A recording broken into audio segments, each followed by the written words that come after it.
जय श्री कृष्ण, जय श्री कृष्ण। त्वदीयं चरित गोविंद तुभ्यमेव समर्पयामि। अभी हमने सुना पिछले वीडियो में नारद जी हो गए परेशान, भक्ति का दुख कैसे दूर करें, उसका कष्ट दूर कैसे करें। भक्ति के दो पुत्र ज्ञान और वैराग्य एकदम बूढ़े हो गए थे, उनके बाद उनसे कितने सफेद सफेद झरझर अवस्था में, लेकिन नारद जी ने भक्ति से प्रतिज्ञा कर दिया था कि मैं आपकी स्थापना करूंगा और इसके लिए जो भी करना है। जब उनसे जो सनक सनंदन सनातन ये ऋषि कुमार जब मिले लोग, नारद जी ने अपनी याचना किया, भगवान बताइए कि हमें ये श्रीमद् भागवत की कथा कहाँ सुननी चाहिए। इस पर सनत कुमार ये लोग बोले, हे नारद जी, आप बहुत विनम्र हैं, ज्ञानी हैं, योग निधि हैं, और हरिद्वार में आनंद घाट नाम का एक स्थान है, वहां पर ये आप सप्ताह का ज्ञान यज्ञ आरंभ करिए। वहां पर एकदम प्राकृतिक दृश्य मनोरम है, चारों तरफ निर्मल बालू फैला हुआ है, और वहां पर एक सुरम्य जंगल है, वहां पर हाथी और बाघ ये आपसी शत्रुता को बुला करके साथ साथ रहते हैं। यहाँ पर इतना दिव्य स्थान है कि देवता लोग भी उस स्थान का सेवन करते हैं। तो आप वहीं पर एक ज्ञान यज्ञ का आरंभ करिए, और कथा के शब्द को सुनते ही ये भक्ति का सारा सारा कष्ट दूर हो जाएगा, और ये उसके पितृ विजय हुआ हो जाएगा। अब सूत जी कहते हैं, हे सोनक जी, इसके बाद क्या हुआ। अब इस कथा का एकदम प्रचार हो गया। अब इस कथा को सुनने के लिए कितने लोग आए। जैसे बहुत सारे जो ऋषि महर्षि थे, भृगु जी थे, वशिष्ठ थे, परशुराम जी थे, च्यवन जी थे, देवल देवरात, जाजली, ये सारे सारे ऋषि लोग अपने पुत्रों के साथ, अपने शिष्यों के साथ, अपने स्त्रियों के साथ लेकर के सभी लोग चल दिए, और इस कथा को सुनने के लिए सारे सारे जो मंत्र होते हैं ना, मंत्र तंत्र, ये सारे सारे अपना ये शरीर रूप मूर्त बना करके जो है सब विग्रह वहां पर पहुंच गए। सारी नदियां और हिमालय पर्वत, ये सारे लोग और देवता लोग भी जो है वहां पर पहुंच गए। एकदम हो हल्ला हो गया, कह सकते हैं, इस कथा सुनने का होड़ लग गया।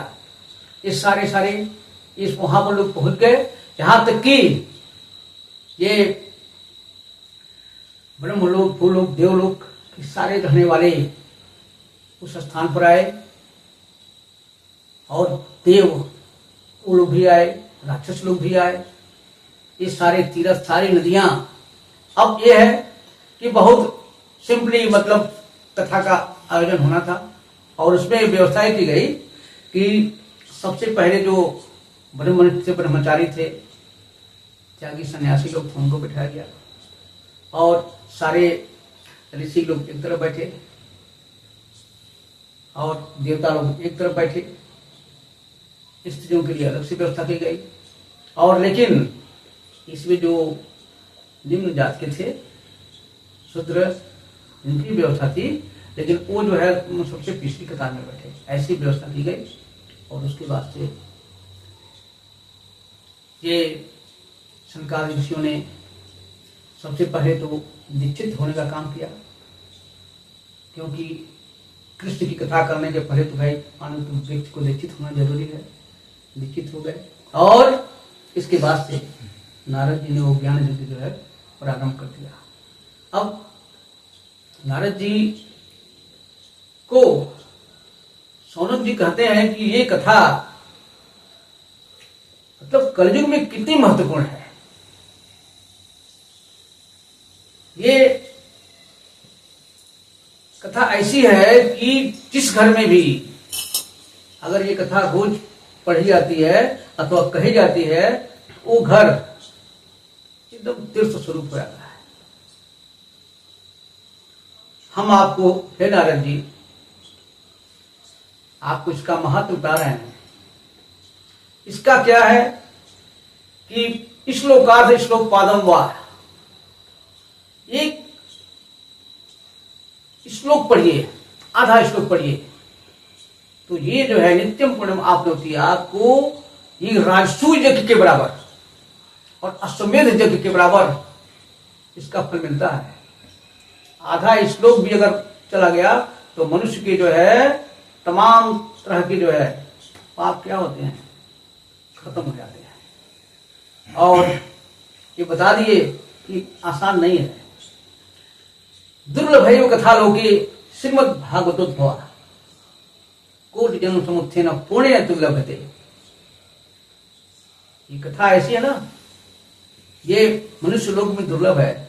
आप लोगों का यहाँ पर बहुत ही पूर्ण प्रताप की जो है ये श्रीमद् भागवत की कथा जो है सुनना है। कब? इसलिए कि जब मनुष्य के करोड़ों जन्मों का फल उदय होता है तभी ये कथा सुनने को जो है मिलती है।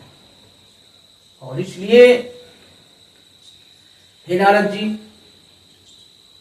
अब आप हमारी कहते हैं कि कब सुनना चाहिए, तो इसको लिए कि क्या है, कोई ये दिनों की संख्या नहीं है कि कितने दिन में सुनना, कितने दिन में सुनना है। जब भी आपको मतलब मिलता है तो उसको सुनिए, क्योंकि बता दी कि दिना नाम नियमो नास्ति सर्वदा श्रवणमितम। क्या मतलब श्रीमद् भागवत सुनने के लिए दिनों की संख्या का कोई बंधन नहीं है। आपको जब भी है समय, जब भी है रोज पढ़िए। ये बता देते, एक श्लोक पढ़िए, आधा श्लोक पढ़िए, वो करना है। ये कैसा है? सदा सेव्या श्रीमद् भागवती कथा यस्याः श्रवण मात्रेण हरि शरणम भवेत्। ये हमेशा ही सुनना चाहिए। इसका सेवन जो है, श्रीमद् भागवत का सेवन हमेशा ही करना चाहिए। और इसके सुनने मात्र से, यस्याः श्रवण मात्रेण, भगवान कहते हैं ना, वो आपके चित्त में आकर के जो है बैठ जाते हैं। अब इसके बाद से बता दिए ये भागवत की कथा कितनी अनमोल है। अब एक समस्या आ गई। इस कथा को महान सुखदेव जी ने परीक्षित जी को सुनाया था। ये श्रीमद् भागवत कथा जो है, बस इसमें मुख्य रूप से परीक्षित जी का और सुखदेव जी का वार्तालाप का संवाद है। और मुख्य रूप से यह जानना है कि ये 12 स्कंदों में है और इसमें 18,000 श्लोक हैं। ये कथा अब इसी बहाने कलयुग के लोगों के पास 7 दिन का बंधन क्यों किया गया? इसलिए किया गया कि कलयुग के जो प्राणी होते हैं ना, वो बहुत दिनों तक ब्रह्मचर्य का पालन नहीं कर सकते हैं, नियम से रह नहीं पाएंगे, मन बहुत चंचल होता है। तो कलयुग के लोगों के उद्धार के लिए ये ऐसा व्यवस्था किया गया कि मतलब 7 दिन में उसको जो है सुनने की। अब कलयुग की महिमा क्या है? कलयुग की महिमा बता दी भगवान जो है कि यत फलम नास्तपसा न जोगेन समाधिना अनायासेन तत्सर्व सप्ताह यज्ञेन लभेत। कितनी बड़ी बात कही है कि जो फल जो है तपस्या करने से, योग करने से, एकदम दृढ़ होकर समाधि करने से नहीं मिलती है, वो आपको मात्र जो है सप्ताह श्रवण करने मात्र से जो है वो आपको उपलब्धि हो जाती है। ये होता है। और इसके बाद ये महत्व सब बताए तो इसमें एक प्रसंग आता है उद्धव जी प्रभास क्षेत्र में, इसकी कथा जो है 11वें स्कंद में आती है। तो भगवान श्री कृष्ण से बोले थे कि प्रभु आप तो अपने भक्तों का कल्याण करके दुष्टों का नाश करके तो आप जा रहे हैं, लेकिन बताइए इसके बाद क्या होगा? फिर तो हो जाएंगे, पुनः पुनः पैदा हो जाएंगे, तब क्या होगा? दुष्ट लोग फिर आएंगे, ये पृथ्वी आक्रांत होगी। तो इस पर प्रभु ने जो है वो बहुत ही विचार किया, और विचार करने के बाद से भगवान क्या किए, ये जो भी अपनी सारी शक्ति थी वो अपनी सारी शक्ति को जो है ये श्रीमद् भागवत में ही वो प्रविष्ट हो गए, तिरोभूत हो गए। अब ये समझ लीजिए इस कलयुग में ये श्रीमद् भागवत है ना, तो ये इनको कभी भी साधारण पुस्तक मत मानिएगा, ये भगवान के साक्षात शब्द विग्रह हैं। और जिस घर में श्रीमद् भागवत की पुस्तक है वो भी धन्य है। और इस पर मेरे मन में भाव आया कि एक स्वरचित आपको सुना दिया जाए। मैं क्या कर सकता हूँ, मेरे बस का तो नहीं है भगवान की ये भागवत की महिमा कहना, लेकिन इसको जो है सुना जाए।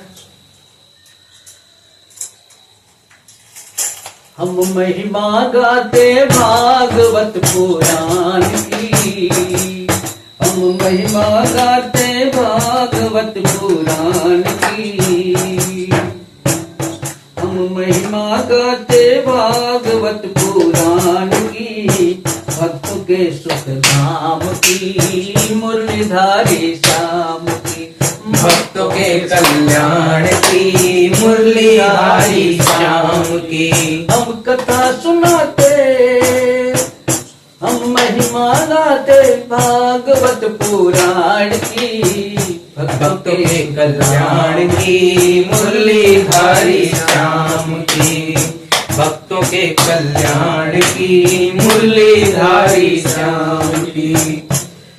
ओ कोटि जन्म अगहरने वाला, मन को शुद्ध बनाने वाला, कोटि जन्म अगहरने वाला, मन को शुद्ध बनाने वाला, कोटि जन्म अगहरने वाला, मन को शुद्ध बनाने वाला, कोटि जन्म अगहरने वाला, मन को शुद्ध बनाने वाला, कथा बढ़ाती भक्ति निष्ठा, कथा बढ़ाती भक्ति निष्ठा, और ज्ञान विज्ञान की, भक्तों के कल्याण की, मुरलीधारी श्याम की, भक्तों के कल्याण की, मुरलीधारी श्याम की।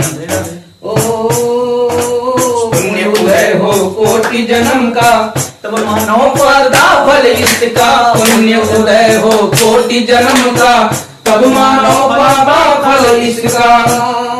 हम करे वंदना, हम करे वंदना मनमोहन की, और व्यास भगवान की, मुरलीधारी श्याम की, भक्तों के कल्याण की। हम महिमा गाते भागवत पुराण की, भक्तों के कल्याण की, मुरलीधारी श्याम की। जो फल मिलता नहीं तपो से, जो फल मिलता नहीं तपो से, ना वो मिलता चिर समाधि से। जो फल मिलता नहीं तपो से, ना वो मिलता चिर समाधि से, ना वो मिलता चिर समाधि से, ना वो मिलता चिर समाधि से। अनायास वो सब दे देती, अनायास वो सब दे देती, कथा श्रवण सप्ताह की, भक्तों के कल्याण की, मुरलीधारी श्याम की, भक्तों के कल्याण की, मुरलीधारी श्याम की। और इसके बाद हुआ क्या, एक चमत्कार हो गया, भक्ति एकदम तरुणी हो गई, और उसके जो पुत्र थे ना, ये ज्ञान और वैराग्य, ये दोनों भी एकदम से तरुण होकर के एकदम से प्रकट हो गए। अब लोगों को तो आश्चर्य हो गया, अरे अरे ये क्या हुआ, ये कहां से आ गई।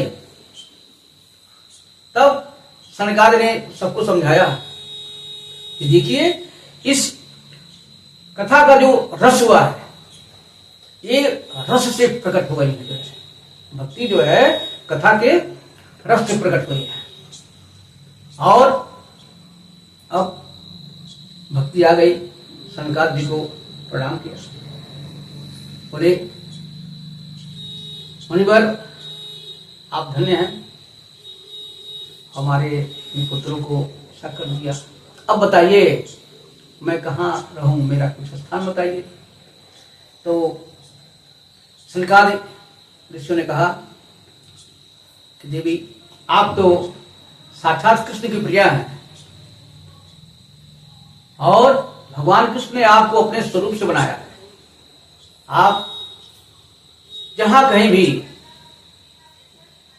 भागवत की कथा होती है वहां आप ये कथा को सुनने वाले भक्तों को हृदय में बसिए। और इस समय भक्ति ही एकमात्र उपाय है भगवान को प्राप्त करने का।